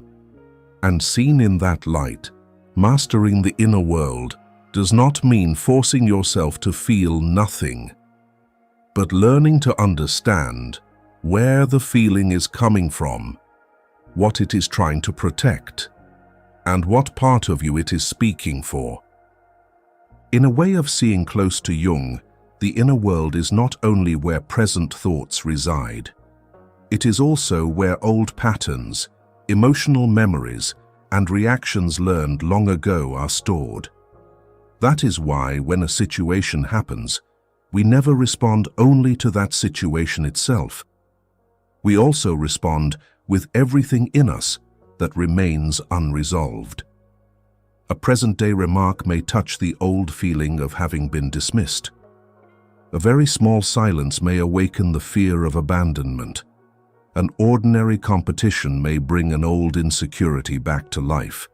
If we do not see that, we will remain busy trying to fix the outer world, while what truly exhausts us lies in the inner mechanism. And so, the more we try to control other people, circumstances, and outcomes, the more tired we become. We are trying to squeeze the surface of the water while the source of the waves comes from the depths within us. The core of Jung's thought is the movement from being directed by the unconscious to becoming conscious of it, and that is also the first step of inner self-mastery. Imagine the inner world as the cockpit of a ship. Outside, there may be heavy waves, strong winds, and unpredictable currents. But if the one holding the wheel within is clear-minded, the ship still knows where it is going. If the cockpit is in disarray, the compass misaligned, the one steering in panic, then even on a calm sea the ship can easily lose balance. Many people keep staring only at the sea, blaming the wind, blaming the waves, blaming a voyage that does not go as planned. Yet they forget to go back into the cockpit and check their own compass, steering wheel, and navigation signals. Mastering the inner world means returning to that place. Not to control every storm outside, but to stop handing over the whole ship of one's life to an inner system that is still chaotic. This also explains why some people seem very successful on the outside, yet still erupt easily, burn out easily, and lose their peace easily. They think the world is making them suffer, when in truth, the greater suffering comes from the fact that the inside has not yet been put in order. They cannot yet distinguish between what belongs to the present and what old thing has entered into it. They have not yet recognized when they are reacting to reality and when they are reacting to an old pain.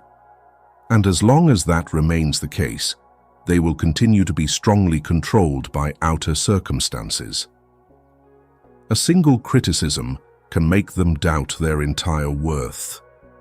A single rejection can make them feel as if they have been pushed out of the world, not because they are weaker than other people, but because the authority over the inner world is still being handed to unconscious points of contact. A truly strong person is not someone who is no longer affected. They still feel sadness, anger, and hurt like anyone else. The difference is that they do not let the first reaction decide the whole direction of their life. They have a pause deep enough to ask, what in me is this touching? Is this truly about the present, or is it the echo of something older? That very small pause creates a very great difference, because from the moment a pause exists, a person is no longer merely the place where emotion happens. They begin to become the one who can see emotion, understand it, and not immediately hand the wheel over to it. And that is mastery. Not control so rigid it freezes, but presence deep enough not to be dragged away instantly by reaction. What you need to do is not turn yourself into someone who is always calm. Begin with something much smaller. Every time a situation makes you react more strongly than usual, do not move straight into action. Simply remind yourself of 3 questions. What just happened? What am I feeling? And does this feeling seem familiar? Just those 3 questions. No need for long analysis. No need to become profound right away. But if you practice this consistently, you will begin to notice something very important. There are moments when you are not truly angry at the person in front of you, but are being pulled by an old echo inside yourself. And from the moment you recognize that, the power of mastery begins to return. If this part makes you realize that before conquering the world, what matters more is learning how to return to and master your own inner world, leave just one word: centered. Not to prove anything to anyone, but as a small marker for the moment you begin turning inward, seeing more clearly what has been guiding your life. Sometimes, a single word written at the right moment is enough to begin a different way of living, clearer, deeper, and steadier from the root. Number 11. No one can save the person who rejects themselves, but sooner or later, a person must face a very deep truth. If they themselves still refuse to stand on their own side, then no one can truly rescue them from the fractures within. We may be loved, advised, encouraged, given opportunities, and even lifted up many times. But if deep within, we still reject who we really are, still hate the vulnerable parts, still feel ashamed of our cracks, still refuse the deeply human things within ourselves, then all outside help will only touch the surface. It is like pouring water onto a patch of land that has sealed itself shut. The water is there, but it cannot soak in. And that is why some people pass through so much advice, so many good relationships, so many chances to change, and yet the old pain keeps returning. Not because the world has not tried hard enough to save them, but because inside them, a door has never truly opened. The biblical story of Peter denying Christ 3 times before the rooster crowed touches this layer very deeply.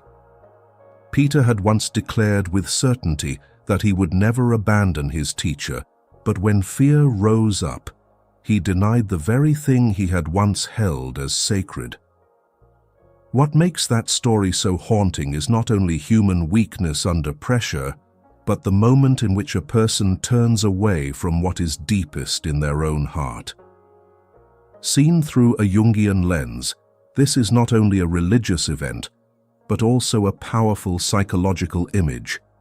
Human beings often do not only deny an outer truth, but also deny the truest, most vulnerable part within themselves. And every time that happens again and again, outwardly life may continue, but inwardly we move farther away from ourselves. Jung touches the very core of that when he writes, "The acceptance of oneself is the essence of the whole moral problem and the epitome of a whole outlook on life." This is not merely about self-esteem or self-love in some easy sense. It speaks of something far more fundamental. If a person cannot accept themselves, they will have no foundation on which to live truthfully, to grow, or to turn what life gives them into real healing. Self-rejection is a kind of severing of the stream of life at its source. And once the inner world has cut itself off from itself, outside help finds it very difficult to go deep. From Jung's point of view, the issue here is not whether a person is flawed, weak, or full of ugly parts. Those things are part of psychological life. The issue lies in how we treat those parts. Some people notice their weakness and immediately despise themselves. Some recognize jealousy, anger, or hurt within, and quickly conclude that they are terrible. Some make one mistake and begin to look at their entire being with negation. That is the moment self-rejection begins. It is not always loud. Sometimes it is only a very familiar voice in the mind. I should not be like this. I ought to be better. I am such a disappointment. Heard for long enough, that voice becomes a quiet form of condemnation. And to be condemned for a long time by oneself is one of the most exhausting things a human being can endure. That is why many people can be loved and still not feel loved. They can be recognized and still not feel valuable. They can be offered new opportunities and still return to the old helplessness. Because what is wounded lies deeper. They have never allowed themselves to remain within acceptance. We cannot truly receive something good from outside if inside there is always a counterforce whispering that we do not deserve it. And that is why the person who rejects themselves will often turn every form of rescue into something insufficient. They are comforted but do not believe. They are supported, but remain guarded.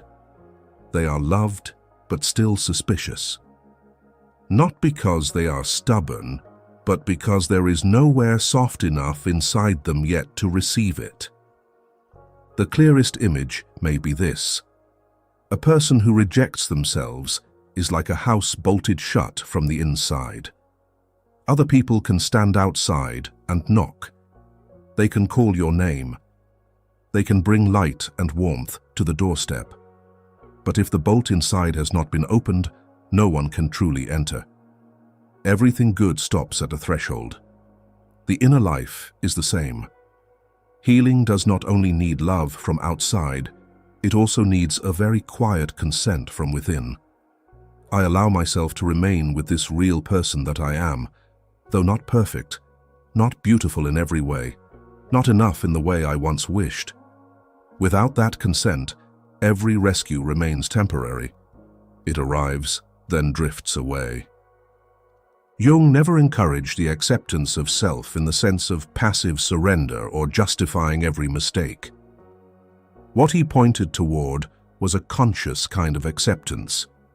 That means seeing yourself more clearly, seeing both limits and capacities, faults and gifts, and only then being able to take responsibility for yourself.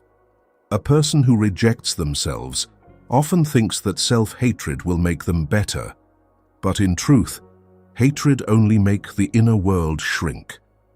Acceptance, by contrast, creates the space in which real change can happen, for we can only heal a wound when we dare to admit it is ours. We can only support a weak part when we no longer see it as shameful. And we can only grow from ourselves once we stop treating ourselves as someone who deserves punishment. This is very practical in everyday life as well.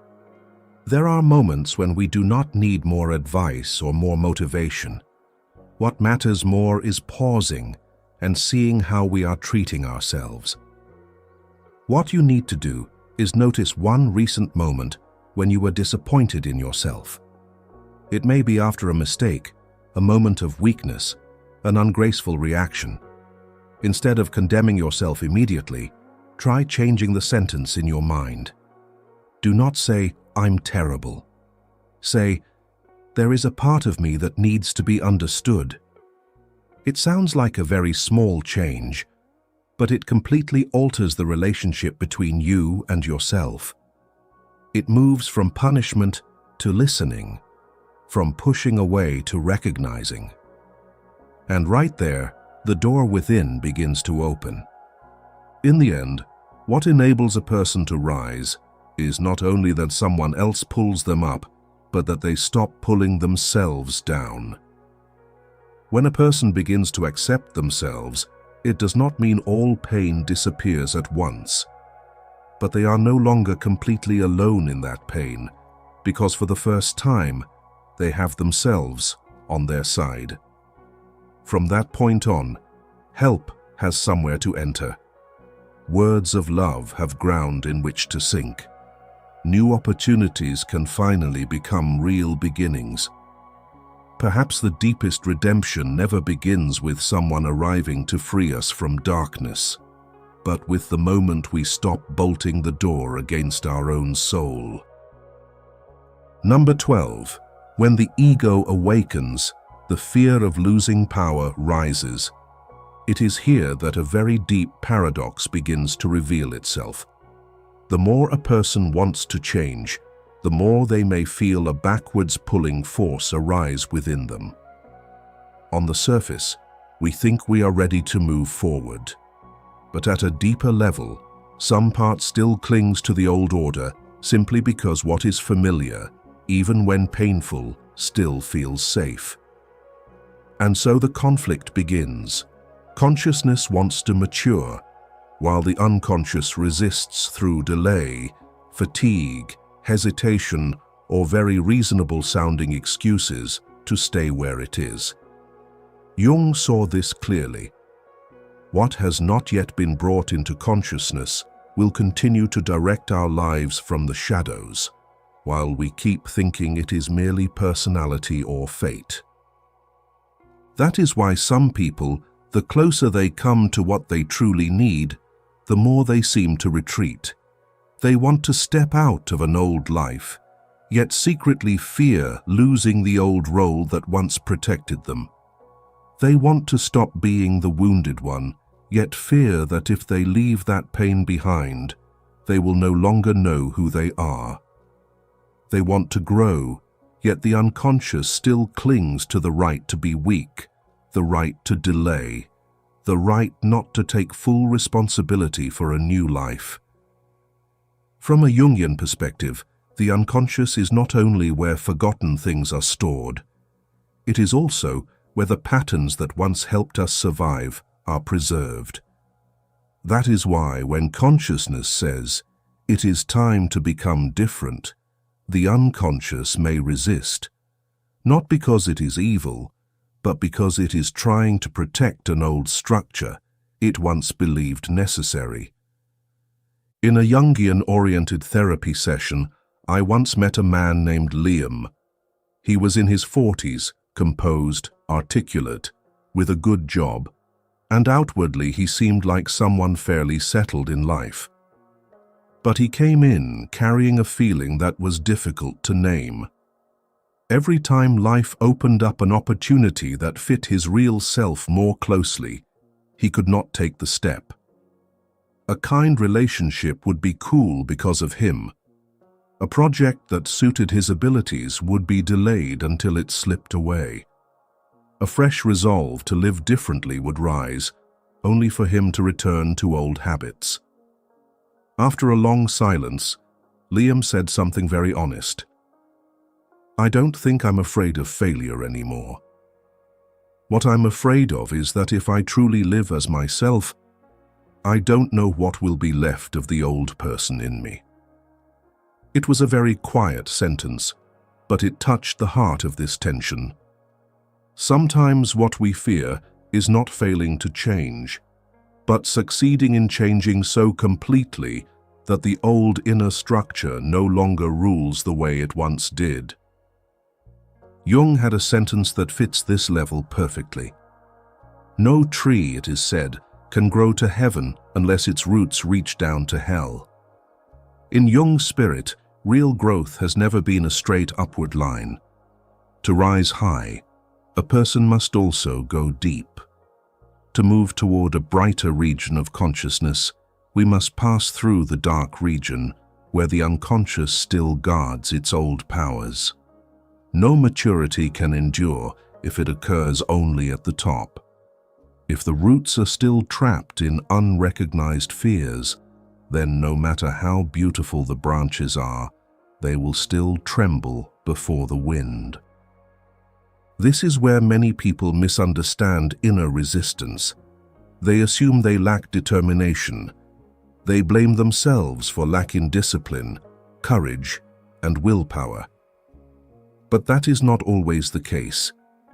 Sometimes the problem is not that we are weak, but that within us an old regime has not yet stepped down from the throne.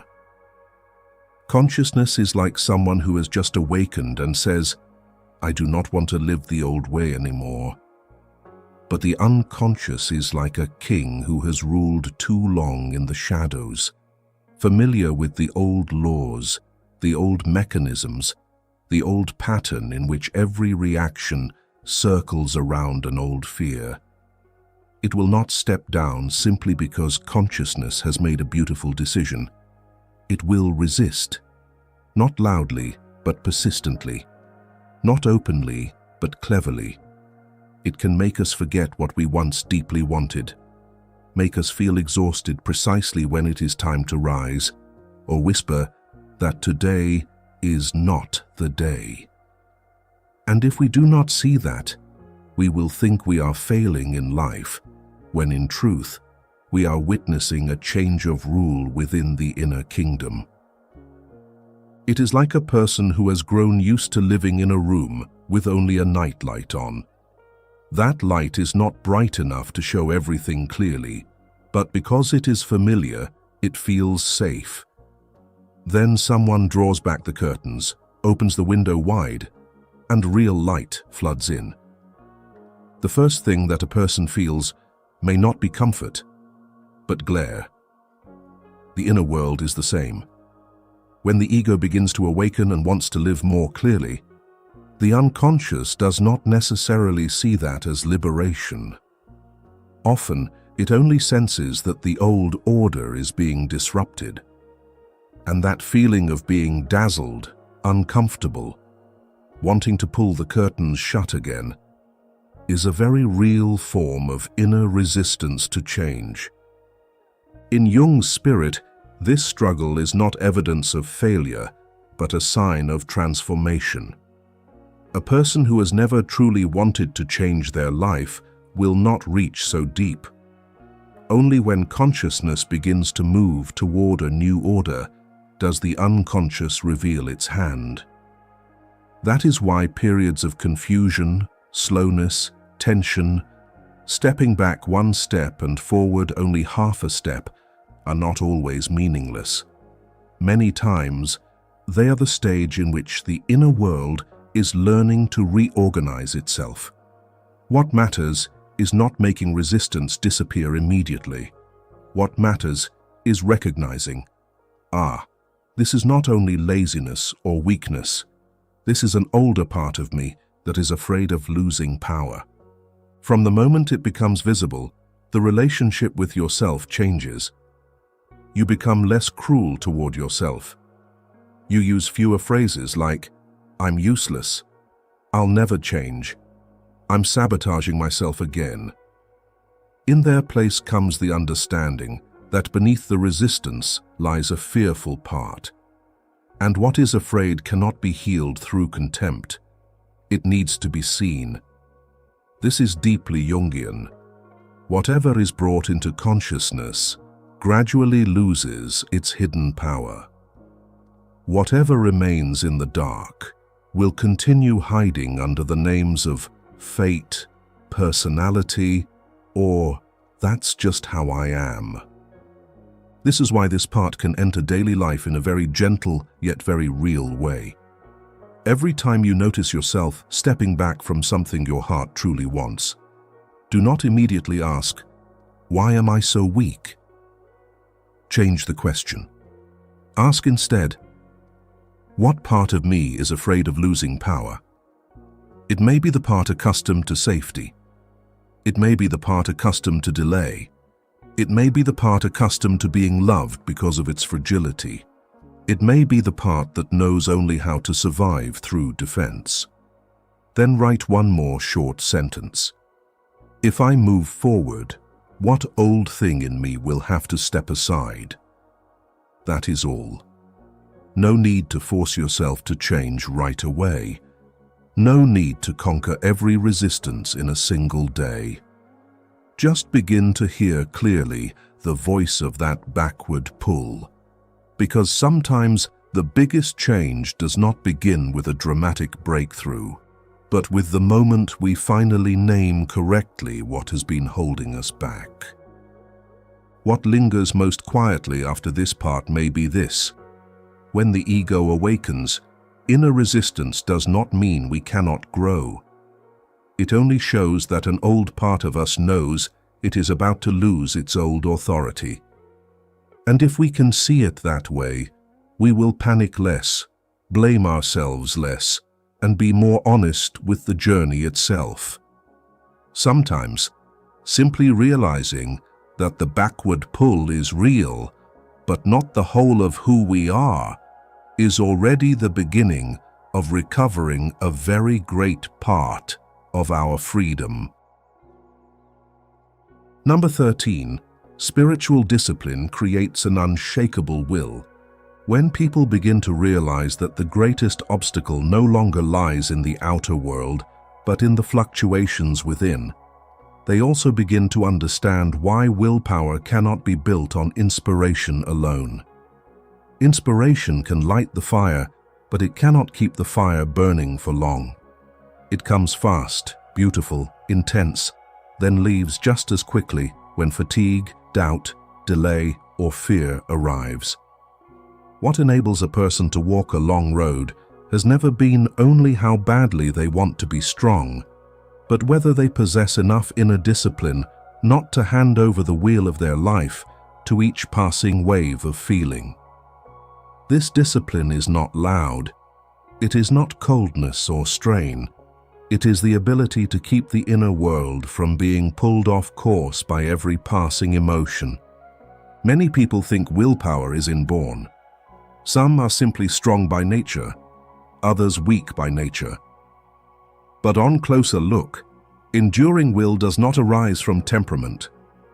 It comes from learning to live with order in one's inner world. A person without spiritual discipline lives according to the unstable rhythm of mood.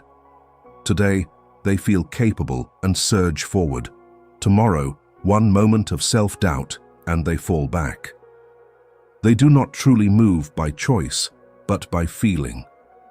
A person with spiritual discipline is different. They still have uneven days, still grow tired, still feel fear. But they do not let those things decide the whole direction of their life. They have a center deeper than emotion. And it is that center that creates a kind of will not easily shaken. The clearest image may be the person keeping time in an orchestra. Each instrument can rise and fall according to its own passages, becoming louder or softer from one moment to the next. But without the one holding the rhythm, the whole orchestra can quickly descend into chaos. The inner world is the same. Within us there are always many currents moving at once: inspiration, fear, desire, laziness, doubt, hope. Without some inner capacity to keep time, we easily end up living according to whatever voice is loudest in the moment. Today it is motivation. Tomorrow it is discouraging. The next day it is self-doubt. Spiritual discipline does not silence those currents. It simply refuses to let them seize control of life. From Jung's point of view, this is not merely a matter of trying harder or becoming more determined. It is a matter of widening consciousness so that the ego is no longer so easily led by the unconscious. Jung once wrote, "There is no coming to consciousness without pain. We must see clearly where we usually fall, what we are weak at, what patterns we repeat, and what emotions we flee from." Spiritual discipline is not about forcing yourself into a machine. It is the result of being lucid enough to recognize the forces inside you, then choosing not to submit blindly to them. Jung also saw the growth of consciousness as a painful and laborious achievement, meaning that every step of expanded awareness demands real effort and endurance. This also explains why some people are very intelligent, very talented, yet their will is not enduring.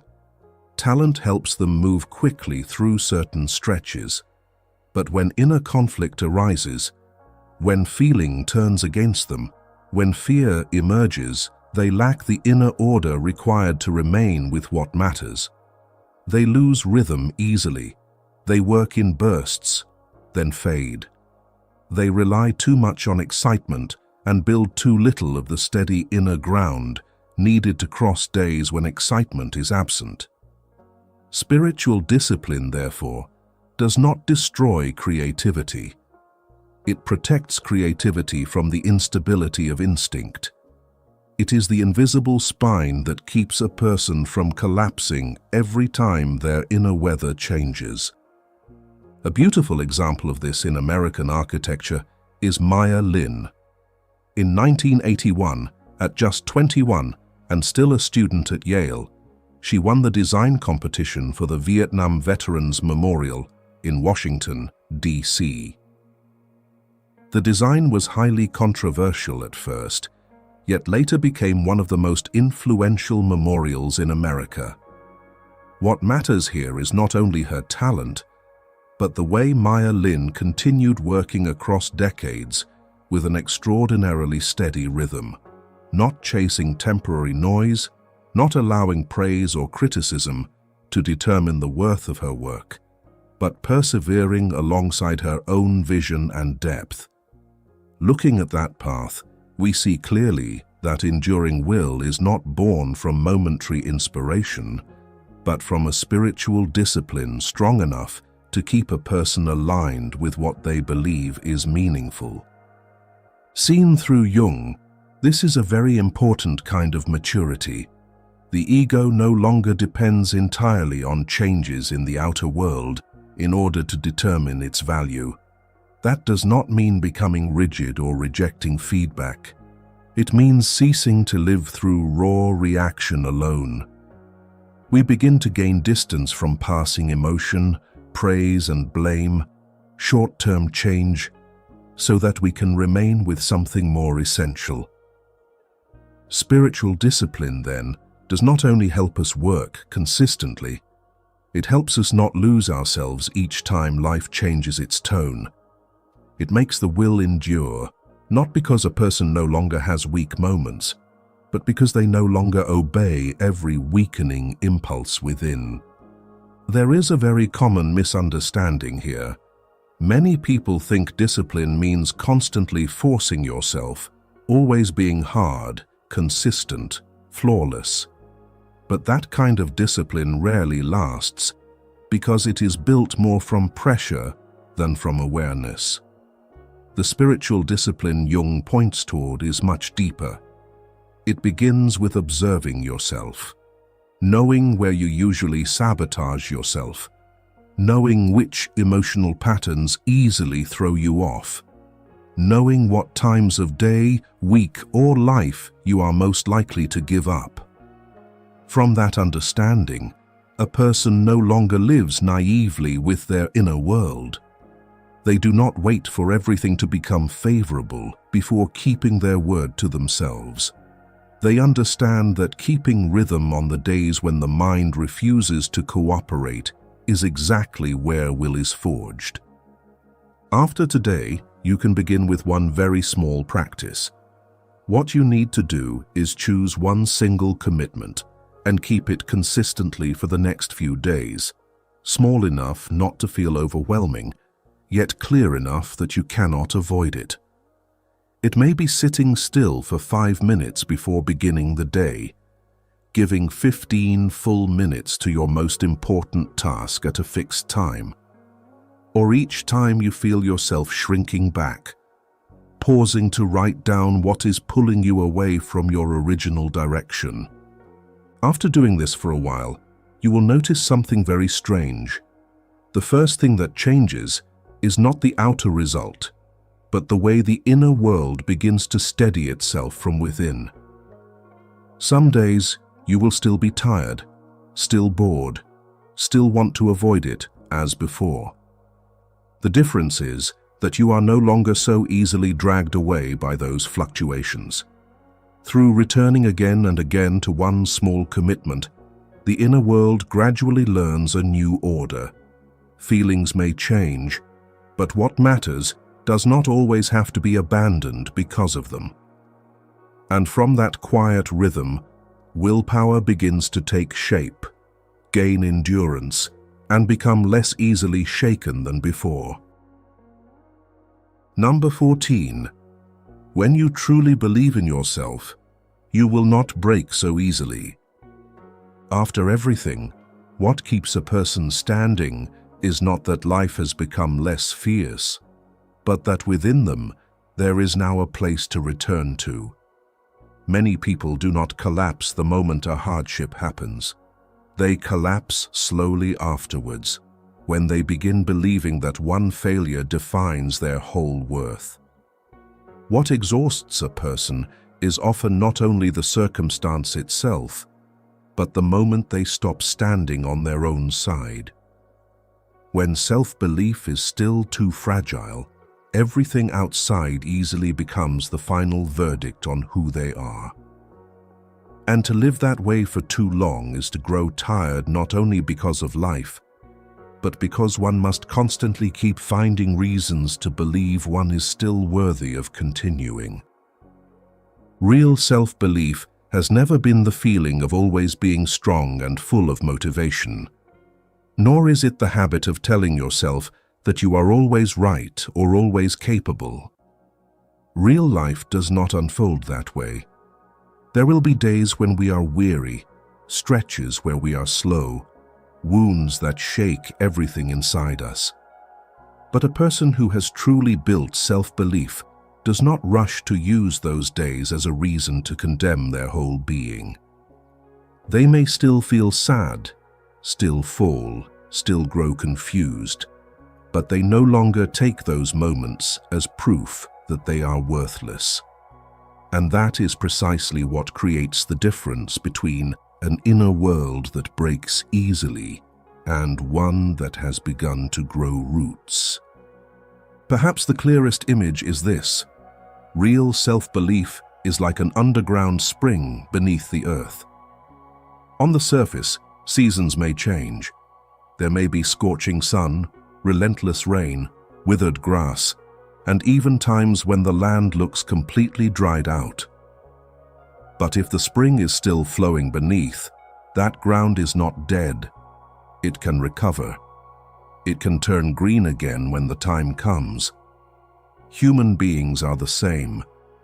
If there is still some deep thread connecting them to their core value, they can pass through very difficult seasons without losing themselves completely. They do not need to appear strong all the time. They only need not sever their connection to themselves. And it is exactly that underground spring that keeps a person from collapsing so easily when life turns stormy. Seen through a Jungian lens, this belief is not born from idealizing oneself, but from the inner world gradually coming back together. Jung once wrote, "Without, everything seems discordant. Only within does it coalesce into unity." In Jung's spirit, this is not merely a beautiful line about inward reflection. It touches the very center of this part. When a person places all their value outside themselves, life becomes fragmented, dependent, and restless. But when something inside begins to unite, when there is a deeper agreement with one's own essence, they no longer collapse so quickly under praise, criticism, success, failure, or passing upheaval. For Jung, real strength does not come from appearing steady, but from gradually living closer to one's own inner center. That is why some people look outwardly fine, yet inwardly break so easily. One small criticism is enough to make them doubt their whole ability. One missed opportunity is enough to make them feel as though their entire worth is crumbling. Not because they are weaker than others, but because their point of support is still placed too far outside themselves, in results, in recognition, in the gaze of others, in whether life happens to be gentle with them that day. When the point of support lies outside, a person will always live in anxiety. They must keep succeeding in order to feel meaningful. They must be loved in order to believe they are worthy. They must be affirmed in order to know they are on the right path. But everything outside can change. And when it changes, the inner world falls with it. In ordinary life, we see this kind of story all the time. Someone spends years striving for work they truly love. Yet after losing one important opportunity, they are not only saddened by the result, but they begin to think perhaps they are not enough, perhaps they should stop hoping. Someone goes through a painful breakup, and from that point loses not only a relationship, but also the feeling that they are worthy of love. Someone makes one mistake during a very pressured time, and the deepest pain comes not from the practical consequence, but from turning that moment into a verdict on their whole self. In all these cases, what makes a person collapse most deeply is not always the event itself. Many times, it is the way they identify the event with their core worth. And this is where real self-belief becomes a very real strength. It does not erase pain, but it prevents pain from becoming the final condemnation. This is also the great difference between wounded pride and real self-belief. Wounded pride is easily hurt. It needs constant protection, constant confirmation, constant soothing. The slightest touch makes it react. Real self-belief is quieter. It does not need to win all the time. It does not need to appear perfect all the time. It only needs not to betray itself in the hardest stretch. A person who has that kind of belief may still move slowly, still suffer, but does not disintegrate so quickly. They know that one dark season is not their whole life. They understand that one failure does not define who they are. They do not let circumstance snatch away the right to define themselves. The most beautiful thing about real self-belief is that it does not make a person harder, but deeper.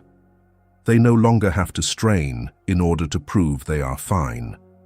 They no longer panic so much when they pass through weak moments. They no longer treat instability as proof of worthlessness. Instead, they begin to understand that a human being can be fragile and precious at once, wounded and valuable at once, passing through a dark stretch without losing the essential light within. This kind of belief is not flashy, it is not loud, but it endures. It is like a quiet hand holding us back at the edge of a cliff, not letting us fall deeper into negation. By the time we reach this point, what remains most quietly may be this. When a person truly believes in themselves, they do not become invincible. They can still hurt, still grow tired, still pass through very dark seasons. But the difference is that they no longer lose themselves so easily whenever life tilts. For what lifts them then is no longer only a fragile hope or some guarantee from outside, but a bond that has been restored with their own true being. And perhaps that is the deepest strength of all. Not that one has never fallen, but that after everything, one still does not let go of oneself. Closing this journey, perhaps what remains is not a slogan to encourage yourself with, but another way of seeing strength. In Jung's spirit, believing in yourself is not self-hypnosis with beautiful words, nor the construction of an invincible outer image. It is the journey of daring to look into yourself, daring to accept both light and shadow, daring to pass through inner fractures without turning your back on yourself. And in the end, what keeps a person from breaking so easily is not that they have never suffered, but that after all of it, they still keep hold of the thread that connects them to themselves. Some people fall not because life is too harsh, but because they have lost faith in the deepest value within themselves. Yet others pass through countless blows and still rise again, not because they are less vulnerable, but because they have learned not to abandon themselves in their most breakable moments. That, too, is where Jung always brings a person back. Not outward in search of a more perfect version, but inward in order to become more whole. When a person understands themselves more, accepts themselves more, and stops living through borrowed masks, they finally gain a point of support deep enough not to be easily swept away by life. So if there is one thing worth keeping after this video, perhaps it is this. You do not need to become someone else in order to be strong enough. You only need to stop abandoning yourself. Who knows, the deepest turning point in a human life may not come in the moment they conquer the whole world, but in the very quiet moment they finally learn how to stand on their own side. If you have come this far with me, please like and subscribe to the channel so we can continue journeys like this, deeper and deeper. Because sometimes, one thing heard at the right moment can stay for a very long time, and one day, when you are tired, it may remind you that the first place you were ever meant to return to was never the world out there, but yourself.